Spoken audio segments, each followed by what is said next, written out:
Oh, darkness, will I ever be lifted into this light? What is this? You, give it mood. Yada! Give us Silky! Yada Karatsu? Are you here to lift me out of the darkness? Hold on, there's a little bit of a glare. Ow! What was that? Ow! Fuck! Why are you? Ow! Ow! Ow! Pecking on me. Fucking. Welcome to Fixing Yu-Gi-Oh, where we use the power of hindsight and game design to fix many, many problems from Yu-Gi-Oh. And this week we are in Legacy of Darkness. I'm your host Prunk, and these intros are getting kind of weird. Legacy of Darkness brought into the game Spirit Monsters. It's an archetype that returns to your hand at the end of the turn.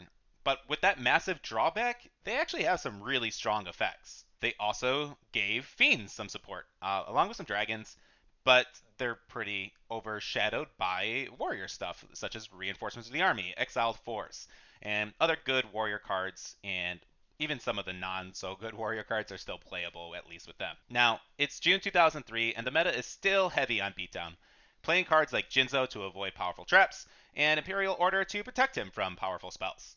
Well, we're still mostly on Dark Elf beat. Gemini Elf is basically power crept her, so that way you don't have to pay your life points, and she's only 100 less. We're still mostly on Dark Elf beatdown, but now we have the option of Gemini Elf, so we don't have to worry about as much sacrificing our life points. I personally still would focus on Dark Elf and Jirai Gumo in this format, but that was me. Now, back to Spirit Monsters. The players are jumping on like Yatagarasu, creating a win condition called the Yadalock and a Sura Priest, who would basically just smack down pesky recruiters, and they kind of ran rampant in the meta. As for the other spirits, they didn't really see much play. But why? Well, they all have really strong effects and decent stat lines. Fushi no Tori might not have a place in OG Yu-Gi-Oh, but in our format, we gave Healing Synergy some pretty good boost compared to what it would have been. So it's got a place with us. Long Nose is basically just Yada, but requires a tribute. And that's actually a key thing. It requires a tribute. Even though it has a good stat line, it's just bouncing to your hand next turn. Hino Kagasuchi is an insanely strong, but requires 2 tributes. And then for it to just go away at the end phase, just to play this card, well, it's often dead in your hand. And even when you do get it off, you better make sure you're going to be in a winning position afterwards. Otherwise, you're probably going to lose after tribute summoning it. So, what's the fix? None of these cards really need a fix specifically. It's more of the flaw of the archetype. It needs a custom card to really see them play. This deck needs something to counter major drawbacks. So my suggestion is a single field spell to replace Spiritual Energy Settle Machine. And with that, it states, while this card is on the field, when a monster returns from your side of the field to the hand, you may special summon a spirit token, 500/500, in face up attack or defense mode. This token cannot be used as tribute summon unless it is for a spirit monster. This instantly fixes the massive drawbacks of spirits, and it can also give you a chance to get your spirit tributes summoned more often, making them less dead in your hand. Your opponent is then incentivized to kill that token, as leaving it on the field could leave them vulnerable for more powerful spirits. The spirit cards are cool, they have unique effects, but it's a shame that we really only see Asura and the occasional Yadalock. They do have a trap card called Spirit's Invitation that helps to keep the field clear, but your spirit monsters should be able to clear the field anyway, so it really just gets your opponent's monster back in the hand, which can actually help them. It doesn't really help you that much if you're clearing your board with a Sura Priest or something. But another cool thing about this new card that we're just creating would be that you could actually counter Compulse as a staple, which Compulse ends up being a 3 of in a lot of different formats, especially when XIZs come out. It's a pretty solid card that can see generic support throughout the entire time. I think for now, spirits are kind of fixed. They just needed a little bit of a tech support card so that way they could actually get off these bigger monsters that we probably wouldn't see otherwise. And in the future, it does open us up to cards that would be like, oh, well, spirit monsters require one less tribute summon, or something along those lines too. It's just generic power creep for that card.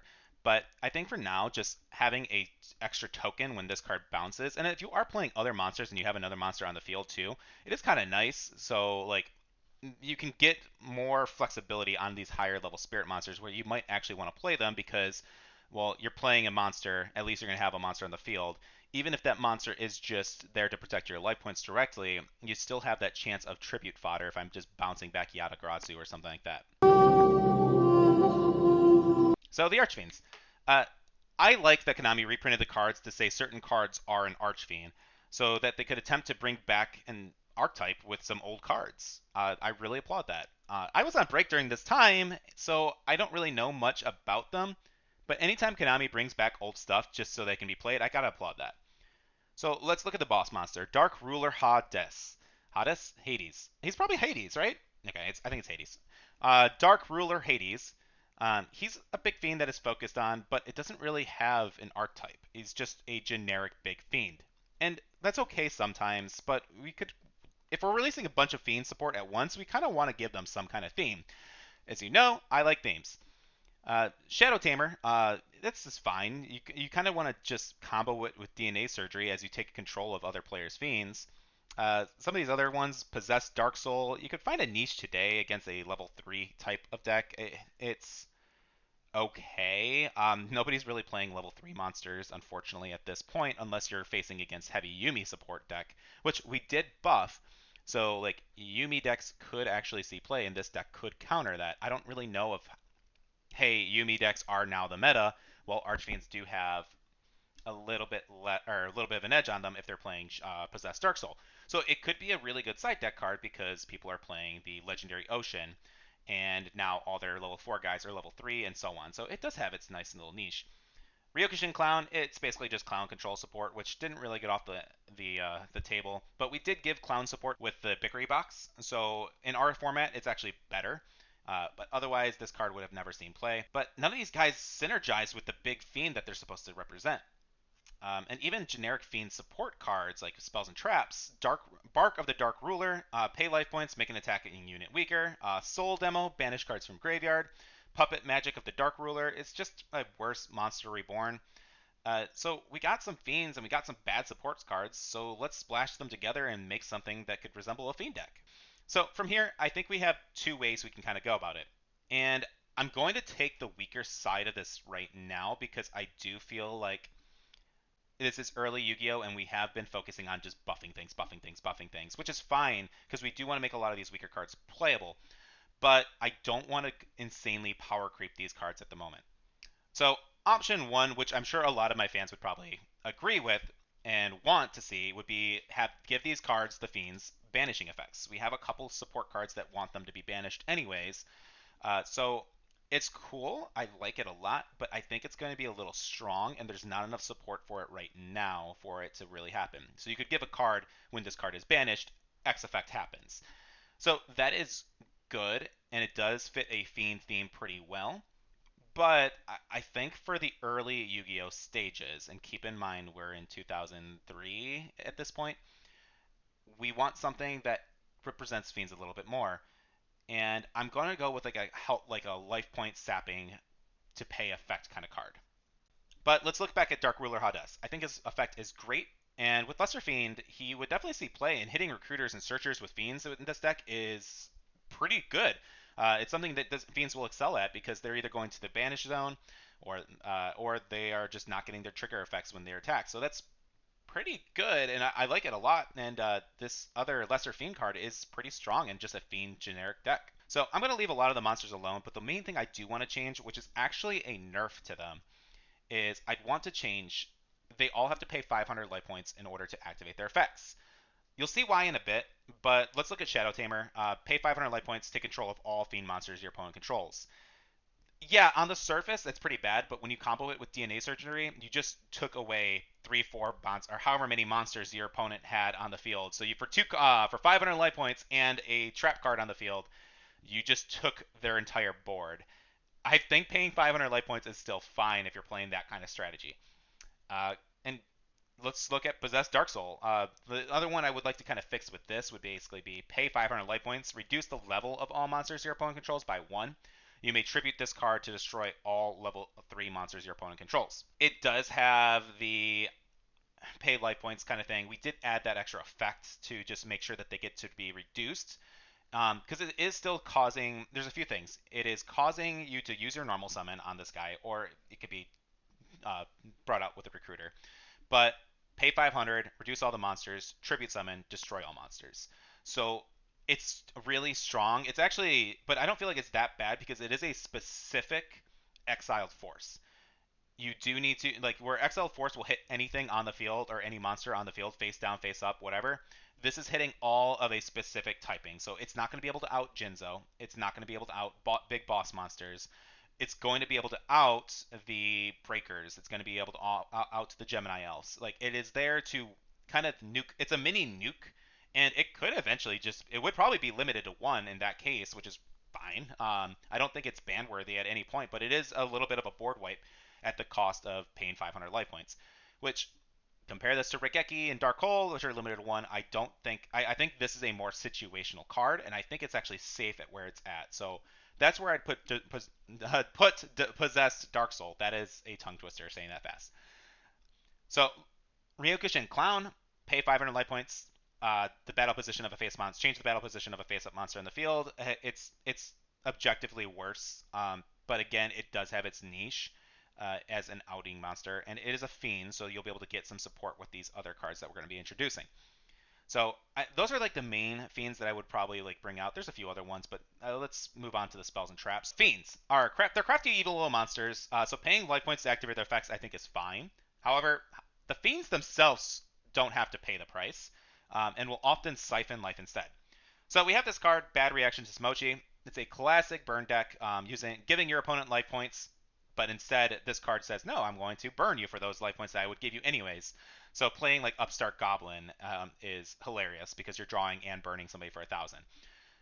But we need a good reaction to Smochi. I really think that could be something like where I was supposed to take life point damage and I'm going to heal instead.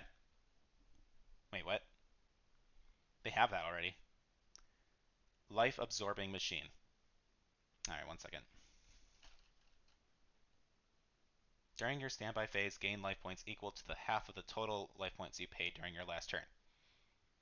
Okay, well this card sucks. Let's make it better. So once per turn, when this card is face up on the field, whenever you would pay life points to your activate an effect, you may gain them instead. By doing this change, it becomes significantly more playable, but also very abusable. So we may need to be more specific with this one because if we just make it any life point gaining, I can just imagine Wall of Revealing Light, pay 7,000, gain 7,000 life points. We don't want something like that. So we would want to probably do something along the lines of once per turn while this card is face up on the field, whenever you pay life points to activate a Fiend monster's effect, you gain them instead. This set will set the precedent for Fiends that they aren't paying their life points, but they will have more life point paying effects in the future. Uh, you can also like break it down a little bit more and just say like when you would pay life points, and it doesn't have to be a fiend monster if you don't want, but just when you would pay life points to activate a monster's effect, I think that's fine, and it does give it a lot more generic support. So I'm really cool with that as well. So either of those two effects I think would really fix this card. It makes it so it's not abusable by like the heavy like Wall of Revealing Light kind of cards, but if it's just triggering for monster effects, at least at this stage in the game, there's no big pay life points to activate until we see Cyberstein and Magical Scientist. And okay, yeah, this card may have to be Fiend cards only in that case then.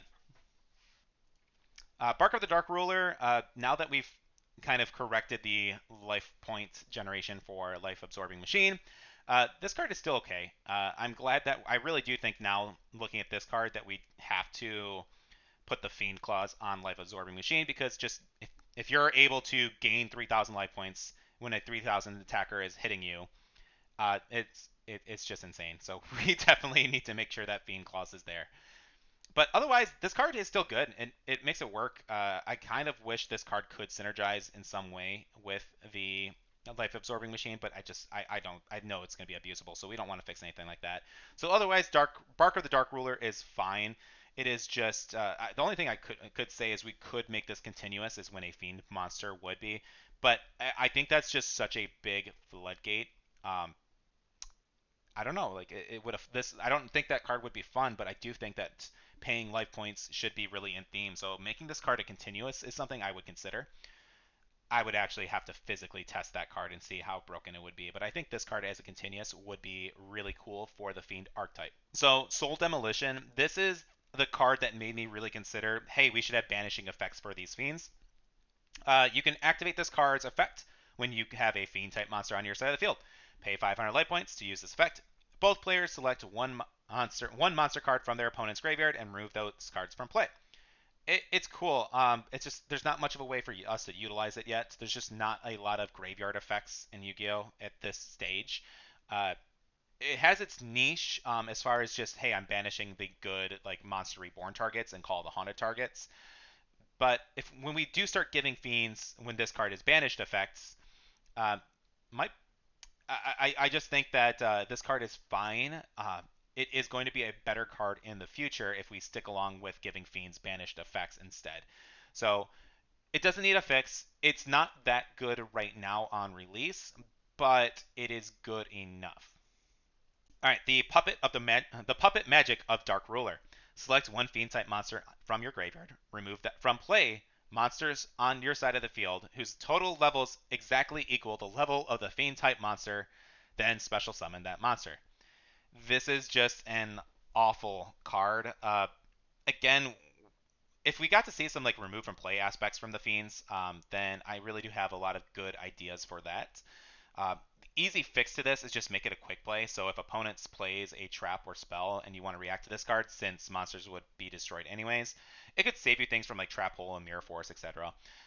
But as you special like because then you could special summon like Dark Ruler Hades into a defense mode, so that way it can play around like a mirror force or something, and it has a good butt. I think I have to look at its stats. And so it does have like that kind of quick play aspect. A lot of the cards can in early Yu-Gi-Oh could really just be fixed if they were just quick plays, but a lot of them just get shut out because they're normal spell cards that are situational, and that doesn't help anybody. So it does have knockout potential as a quick play as well, where you can attack with your monster, quick play, banish those monsters, and then summon Hades again. So you could win the game outright, and that might be too powerful, but the Fiend archetype, I think, as of now, is relatively weak. So having this big knockout card could really incentivize players to actually go for Fiends because they have that one, like, that almost OTK like level. So I think this card is a quick play would make it better. And I think it'd probably be too strong. It would probably end up being on like a one of at the early stages. But I don't think Fiends are doing enough, and even with our like changes, I don't think they do enough in general to for people to see them as meta where they're just a big contender. So having a card like this, it gives the people a reason to invest into Fiends. So after doing those last two cards, I do think we need to have something, a card that does give you a banished effect. So I have this last one at least. So Winged Minion. We have two effects that support Fiend banishes, so I really want to implement one on this guy. While this card is on the field, monsters you control, Fiend monsters gain 500 attack.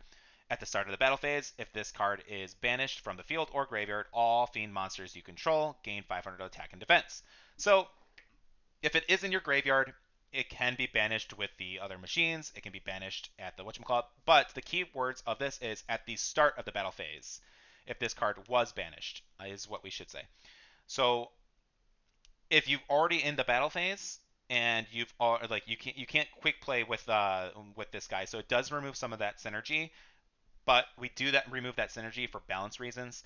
That it has to be at the beginning of the battle phase in order to do that. So if you've already attacked, you can't combo this, and then all your fiends gain 500 attack. So I think it'll just fix some wording issues and some timing issues. So, but if it's banished in your graveyard before then well, everybody gets that boost. And I think we do want to word it in a way so that way if it's banished in the main one, then or like and summons the like Hades guy from the graveyard, then we would want to make that Hades get that 500 boost on the summon. So it has to be like summon that monster and then gain 500, give all fiend monsters 500 attack, something along those lines. So we are removing the extra attack boost that it gives you. I think it goes from like a 700 to a 500, and now we are giving it less attack, but it's more consistent, and it no longer has to tribute itself. So you're getting a little bit extra of attack boost, but you need to play cards that will banish it. So again, it does require you to build your deck around this card a little bit more if you really want to utilize it, but otherwise, I think it's fixed. I like it. Let's look at Fiend Comedian. Toss a coin and call it. If you call it right, all your opponent cards in the graveyard are removed from play immediately. If you call it wrong, send a number of cards equal to cards in your opponent's graveyard to the deck to your graveyard. So at a 50% cost, if you lose a coin toss, Um, Basically, just remove half your deck or however many cards in your deck. This is not necessarily a Fiend card, but it is Fiend Comedian, so it's going to become a Fiend card. So now we would say, if you call it wrong, banish a number of cards equal to the cards in your opponent's graveyard, which again will kind of reinforce banishing Fiends, so it can be better in the future. I really wish that we could. There are some really good cards that would just be banishing things from your graveyard, but I just I can't believe that this early stage in the Yu-Gi-Oh that banish cards from graveyard like should be that heavily implemented. It really should be more of a counterplay to a lot of like people's like just because people are touching like, oh, we got Magician of Faith who's constantly grabbing spells. We want to make sure that this game has the power creep in the future so that way Konami can sell us more packs, because remember, we're trying to fix this from Konami's perspective and give them realistic updates of what we think we could do. So I think just by not taking those banished cards yet, it just leaves us room for growth, and these cards, although weak now, will be able to see play in the future.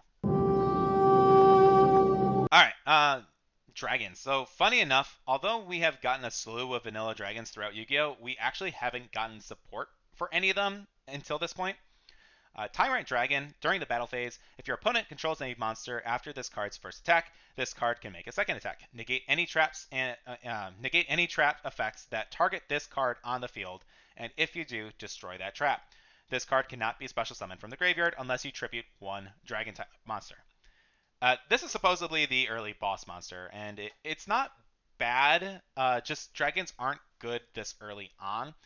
Uh, it is situational to attack twice. It does have built-in protection by negating traps, but only traps that target. So Mirror Force it runs into. It does have a drawback in order to special summon from the graveyard. You need to sacrifice another dragon for it to come back, which I don't think is necessary in the slightest. And it doesn't even make sense thematically, so I would just remove that outright. So like I think it's fine. Just we're gonna remove that last special summon thing. It's a double swinging dragon with protection. This is okay. This would be considered okay at our standards. It's just, the targeting traps is kind of a bummer. So I do think we could add in like we should like, oh, negate any trap that activates when this card attacks or something along those lines. I think it's fine. We can fix it by just supporting some of the other dragon cards instead. Luster Dragon number 2 is fine as it is. It is a 2400 vanilla beater, but it only requires one tribute, so I'm actually fine with this. Just it's a weaker summon skull. But if you're playing a dragon synergy deck, then you'd probably splash this in back then. It does ultimately get its biggest play points when we start playing Hieratics, being a level 6 dragon and being able to spam out like a tomb. But I think people prefer Wattail, I think, over that. But I think that's a 7. I don't know. I gotta double check my Hieratics. So like this card's fine as it is. It has its niche even in old standards, and its stat line is perfectly fine. It's weaker than Summon Skull, but it's a dragon now, so if you're playing dragon archetypes, you're gonna splash it in. Twin-headed behemoth, solid, unique dragon. It's really cool looking. I would consider this more of a fiend than a dragon, but that's fine. Spear Dragon, amazing card. I just wouldn't touch it as well. Lizard Soldier. Well, okay, let's just make you a reptile. You're a lizard, not a dragon. Those archetypes do like exist, Konami. You just haven't gave him support yet, but that's Lizard Soldier. You're now a reptile. We'll hopefully get to see you being played later on. But anyway, those are still like some solid dragons.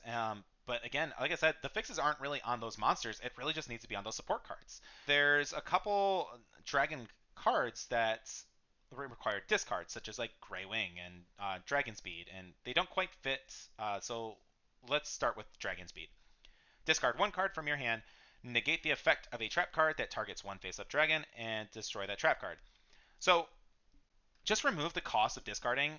If we're calling Tyrant Dragon the boss monster of this set, this trap card basically gives all your other dragons that effect. So this card in the deck could see this card in any deck in the future could definitely be playable in any dragon deck. So it does only factor in target trap cards, which I think is fine. And if we're keeping Tyrant Dragon's effect the same, I think again it just fits the theme a little bit more. But the discarding thing, I don't like. Dragons aren't doing anything at this point, and a lot of these support cards aren't really that good anyway. So Konami, just give it. We don't need these extra costs. It's not an overpowered effect. We really shouldn't be adding costs to cards until they start getting really strong effects.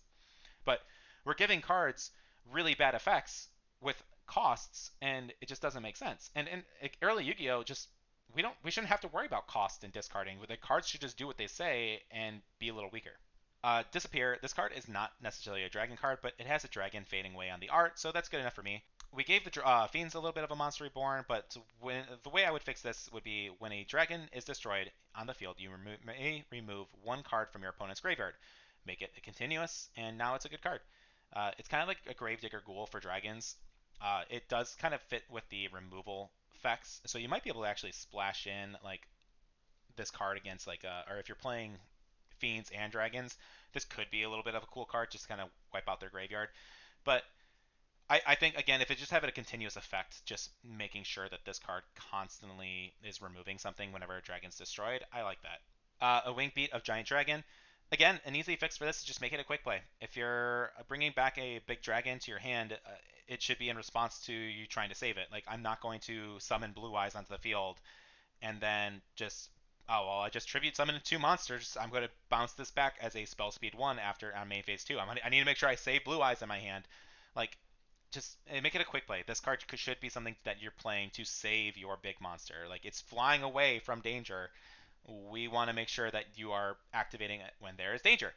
So if your dragon's going to be hit by Dark Hole and you prefer it in your hand, then versus the graveyard, then you just protect it with Wing Beat. I think that's fine. Dragon's Gunfire. If you control a dragon monster, activate one of these effects. Inflict 800 damage, or target one monster with 800 or less defense and destroy that target. Um, my pitch would be basically make it a continuous, but reduce the damage in defense. So once per turn, if you control a dragon, inflict 500 damage to your life points, or target one monster your opponent controls and pay life points equal to the defense of that monster to destroy it. You may not attack the same turn you activate this effect. So now I can actually destroy a monster on the field. Like if I'm being attacked by a Jinzo, then I can just throw this down and say, hey, I am going to I'm going to pay my life points, pop your Jinzo, and then like so on. But like you have to have the monster on the field, and you are paying a lot of life points. The 800 or less defense, like I feel like the stronger the flame should be, the more life points you should be giving up. And 800, I'm trying to really think of main targets that you would want to waste this card on that has 800 defense. Like a lot of the standard 4 star monsters that people are playing have at least like 1,000. So like maybe if we just bumped it to 1,000, but then it's just a situational card. I'd rather just choose how much life points I need to burn to destroy a problem card on the field. So that's how I'd fix this one. Stamping Destruction, it's just Dragon MST. You do get to get some burn, but again, I'd make sure it's a quick play so that way a Dragon player would prefer to use this over MST. Since it only works when you control a dragon, it's a slightly better MST, it just being a quick play if we did that. But it's also, I don't want to say better because now it's a more situational MST that you have to control a dragon, but you get that extra burn. So it's people will prefer this over MST, and people will prefer MST over this. But I think just giving people the option and making it a dragon themed card, hey, I get to burn you with a little bit extra damage, but at the cost or condition that I have a dragon on the field. So I can't just blind MST something and then summon my dragon. My dragon has to be on the field, and then I have to use Stamping Destruction on top of that. So they both are strong, and they're both fine. I would probably opt in to play it a little bit just to get that extra burn damage if this card was a quick play. But if it's not a quick play, I'm not playing this over MST 100%. Dragon's Rage. This just gives Dragon's Piercing. It's pretty in theme. I think this card is fine. Burst Breath. Tribute one dragon on the field. Destroy all face-up monsters on the field whose defense is less than or equal to the attack of the tributed monster. So again, attributing a dragon just to use their effect doesn't make much sense. A dragon just doesn't die when they use their fire attack on things. So like this could just be a removal spell, but target a dragon you control if opponent controls a monster with less attack than that monster's defense, then destroy your opponent's monster. This would be I'm trying to figure out a wording so that way I think this would be non-targeted removal as you target your own card. But now it's just a solid trap card, and it does kind of out certain things. But it's not too strong because you're using your dragon's defense points to pop something. So I'd go with something along that lines, and I think that would actually be really good. All right, Robo-cops. So we talked about fiends, dragons, spirits, but warriors got a lot of support cards here, and honestly, they're all good, and I don't really want to touch them. But what I do want to talk about is these Robo cards. These guys currently remind me of like Live Twins, and I think this is them at a very early stage because they just kind of bounce off each other. But let's look at their effects and break them down because at this stage they are 100% unplayable, which is kind of a shame because they're actually just cool, cool cards. So currently they say you can special summon Super Lady Robot or the Super Robo-Yo. That's such a dumb name. By returning this card from the field to the extra deck, you cannot use this effect during the same turn you special summoned, or it's special summoned. In addition, increase the attack of this monster by 1,000 points during the damage step when this card battles with a monster. So, and then the boy has the same thing. So they can special summon each other, but it's all at a spell speed 1, and unless they both get a stat boost when they deal damage, the problem is their base stats suck. So unless you're bringing them out on an open field, it's probably not happening to gain that light points. And I'm sorry, they actually have to attack a monster. The problem, like many fusions, is you're going -2 on card advantage for an extremely weak effect, and playing some really bad vanilla cards to just make this card work. And they have typing that offers no search ability, so these level 3 machines have to be hard drawn, and there's not even field cards yet to really buff these guys up. So unless we're playing the attribute ones, I'm sorry. Let's figure out a way to make these guys or save these guys. Before coming up with an effect, let's check out the flavor text and try to figure out what the point of them were. A warrior fully covered with metal, it upgrades by fusing with Robo-Yo. Okay, and then so a warrior fully covered in metal, it upgrades by fusing with Robo Lady. So basically, when a lady cyborg loves a manly cyborg, they fuse into a hermaphrodite. Okay, so the flavor is really generic. So they just kind of mirror each other, and that's fine. They're meant to be fused, so let's fuse them. So let's go with Robo-Yo. When this card is special summoned, destroy a face-up monster your opponent controls. During your opponent's turn end phase, you may return this card to the extra deck in order to add back Robo-Yo and Robo-Lady and Polymerization from your graveyard to your hand. So we're going to give Robo-Lady the same thing. When this card is special summoned, destroy face-up spell and traps, though. And so instead of destroying a monsters, when she is summoned, she's popping spells and traps. During your end phase, you may return this card to your hand in order to add back Robo-Yo, Robo-Lady, Polymerization. So, like men and women, they have their different strengths, and they still support each other and bring them back the materials, allowing themselves to go their separate ways when they need to, but come back together when they are. But in order to do this, I feel like we need to increase the stat line. So we can probably just omit the whole gain 1,000 thing. I don't think that's good at all. And just let's make them just like a standard like 1,800, just to be viable. But they got decent effects now because they have a monster popping and they have a spell spot swapping popping that you can constantly play out if you need to. Their effects would still be spell speed 1 being at the end phase. You can choose to bring them back, so it does leave you open.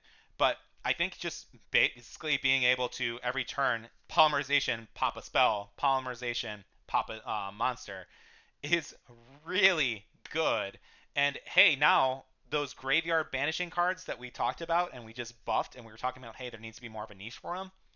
Well, people are going to be playing Gravedigger Ghoul. That was a quick play spell that we fixed on LOB.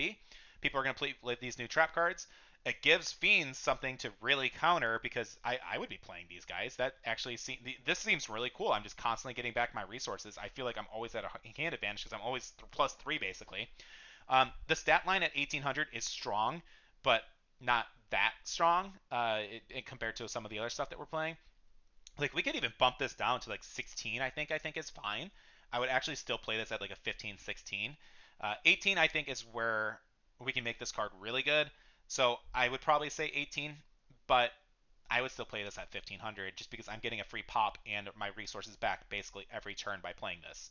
And at worst case scenario, I can play discard cards and I have those cards in my hand, so I'm not just wasting them. So I just really like this, and we got a decent effect, and it has really good like recovery options too. Like things like Call to Haunted and other like reborn effects can bring this guy back and then replenish cards from your hand as like discard fodder. So like there's a lot of really cool effects that we could do with these robot cards. So I'm pretty happy with that. That's how I would fix this. So, guys, we talked about fiends, we talked about dragons, we talked about the spirits. I don't think warriors need to be touched. I actually think Konami did a phenomenal job just specializing on those. And we got those robot cards that I think are actually really cool, and they can see a little bit of a cool fusing deck with this. So I would be really interested to see what kind of fusion decks people would come up with, because now Super Robo is like the ultimate bring back my fusion kind of things. It doesn't have that board presence all the time, but I would definitely try a cool deck like this. I'm just curious what other cards you'd want to fuse with. So let me know in the comments, what cards do you think that we've created that we could probably play with the robot cards to really give this kind of deck an arc. I would love to hear people's suggestions on that. So thank you guys again. Love you all. I appreciate all the comments. I appreciate all the feedback. Thank you so much for everything. Shout out to Jose Ardilla, who has done a couple of these thumbnails for me. They look beautiful. Thank you for the file. I definitely appreciate it. It looks great. So thank you.